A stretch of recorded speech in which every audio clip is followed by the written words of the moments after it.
Halo semuanya, balik lagi dengan kami Mario dan Karin. Happy Chinese New Year bagi yang merayakan. Gongsi-gongsi. Ya, kongsi-kongsi. Oke. Nah, kali ini kita mau ngebahas tentang beberapa pertanyaan yang sebenarnya udah cukup lama, cuman kita baru ngulik lagi. Jadi banyak yang selalu bertanya, saya kayaknya di hubungan karmik nih, gimana sih ngadepin pasangan karmik gitu. Nah, ketika kita ngomongin tentang hubungan karmik, sebenarnya ini bukan tentang ngakhirin hubungan itu, tapi tentang menerima pelajaran dari hubungan itu. Nah, setelah pelajaran itu bisa diterima atau selesai diterima, ya otomatis biasanya sih itu pasti akan bebas dari hubungan karmik itu. Nah, ya pasti menyedihkan kalau misalnya kita berhadapan sama seseorang yang kita pikir itu adalah belahan jiwa, tapi ternyata jadi orang yang terburuk dalam hidup kita gitu. Nah, ketika hubungan dimulai, awalnya pasti sangat manis biasanya, tapi kemudian tuh berubah jadi sangat menyakitkan, mengerikan lah gitu. Hal ini jelas salah satu tanda dari itu adalah hubungan karmik. Nah, ketika keadaan memburuk, pasti kita bertanya lah sama diri sendiri, gimana caranya kita bisa keluar dari situasi ini, gimana caranya kita ngakhirin hubungan ini gitu. Nah, sebenarnya dan selalu ada permainan emosi dalam hubungan toksik ya, karmik ini. Dan ini umum terjadi dalam hubungan karma, baik itu menyakiti dengan emosi atau kata-kata, Abusif.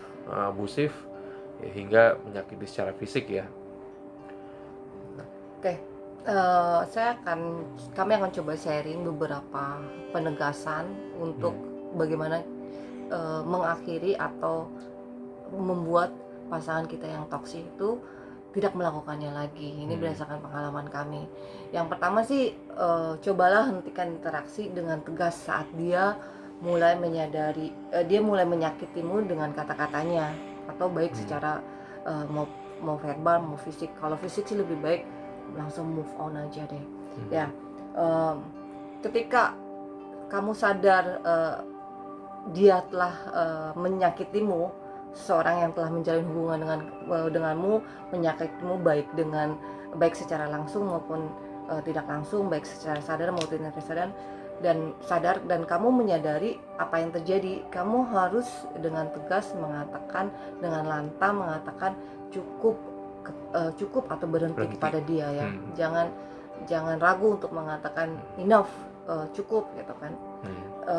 Akan ada beberapa reaksi. Yang pertama, hal itu akan membuatnya terdiam, menyadari kalau dia salah, kalau dia telah melewati batas. Dan ada juga reaksi yang berbeda.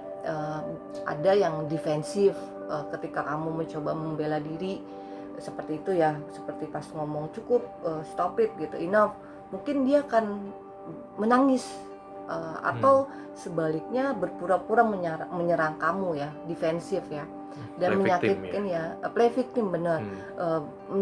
Meyakinkan kamu bahwa kamu salah, nggak adil dan lain-lain.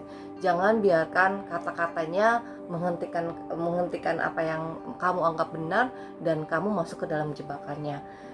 Seperti Mario bilang, mereka pura-pura menjadi korban, play victim, dan mulai menangis. Itu salah satu trik reaksinya mereka. Tapi mereka juga secara naluriah tahu bahwa mereka melakukan sesuatu yang salah dan menyadarinya. Jadi percaya itu hanya drama. Setelah menangis sebentar, biasanya mereka akan tenang dan kembali normal ya. Itu yang pertama. Yang kedua, peringatkan dia agar tidak memperlakukan kamu seperti itu lagi. Kadang biasanya karena doktrin, karena kebiasaan dalam suatu keluarga atau suatu masyarakat, kita cenderung berpikir bahwa mereka diizinkan untuk menyakiti pasangannya. Kita harus nurut kepada pasangan kita, menganggap ini sesuatu yang normal lah kalau ada pasangan yang maki-maki terus teriak-teriak ke kita karena doktrin atau kebiasaan di sekitar kita, jadi menganggap ini normal. Nah, dalam kasus ini kamu harus mengingatkan mereka bahwa pasangan kamu itu tidak diizinkan atau tidak diperlakukan untuk memperlakukan kamu dengan tidak baik. Jadi Cobalah saat seseorang menjalin hubungan denganmu dan menyakitimu secara tidak adil atau tanpa alasan yang nggak jelas atau receh, katakan dengan lantang dan berani dan percaya diri bahwa dia tidak boleh memperlakukan kamu seperti itu. Kamu nggak boleh memperlakukan aku seperti itu. Coba aja diulang, maksudnya membiasakan diri. Kadang-kadang kita kan ngerasa takut ya, karena sudah terbiasa mendapati perlakuan kasar, emosi yang seperti itu, jadi kita ngerasa hal itu normal. No, jangan biarkan dirimu kemakan itu semua ya. Yang ketiga adalah peringatkan dia agar tidak menjadi sasaran luapan emosinya. Seringkali terjadi di abusive relationship atau toxic, mereka menjadikan pasangannya sebagai object of anger ya. Misalnya pasanganmu ada masalah di tempat kerjanya, lalu ketemu kamu marah-marah, meluapkan emosinya yang nggak jelas gitu.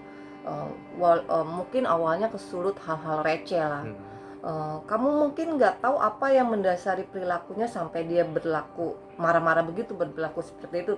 Tapi harap ditanam di pikiran kamu bahwa kamu tidak bertanggung jawab untuk memperbaikinya. Maksudnya itu urusan dia, mungkin dia punya masalah di tempat kerja, jadi it's not your fault. Jadi jangan biarkan dirimu menjadi object of anger. Nah, hal ini kami sampaikan bukan untuk menunjukkan kekuasaan atas pasanganmu, pasangan kita ya, enggak sama sekali, kita nggak ada berniat begitu. We just trying to that you are kamu pantas diperlakukan dengan baik, ya. Ini biar mereka tuh tahu tempatnya lah ya, gitu. Ya, jadi sebenarnya inti dari semua ini tuh sebenarnya kamulah yang mesti memutuskan bagaimana kamu harus diperlakukan dalam sebuah hubungan gitu. Ibaratnya tuntut rasa hormat yang kamu inginkan gitu, tapi dengan cara yang benar ya gitu tentunya ya. Jadi dengan gitu kamu bisa dibilang mengambil tanggung jawab atas karma kamu dan menjadi lebih kuat lah mental kamu sendiri ya. Kadang ya hal ini menyebabkan aksi dan reaksi. Jadi kadang hubungan karma mungkin bisa berakhir lebih cepat. Nah, hal ini juga akan membuat mereka, pasangan karma kamu, sadar bahwa jika ada hal yang menyakiti mereka, ya maka mereka perlu memproses rasa sakit itu sendiri sebenarnya tanpa harus melukai orang lain ya, sebenarnya gitu.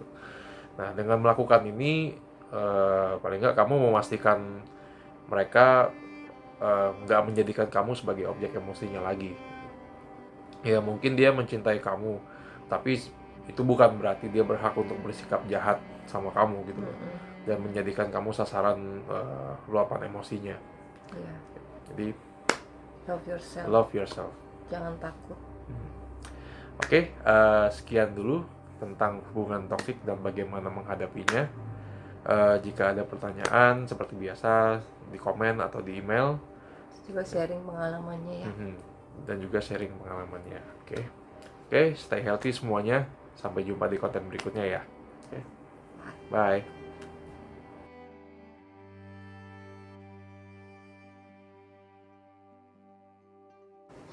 Kongsi angpaunya mana cuy? Kongsi. Angpau, ada angpau.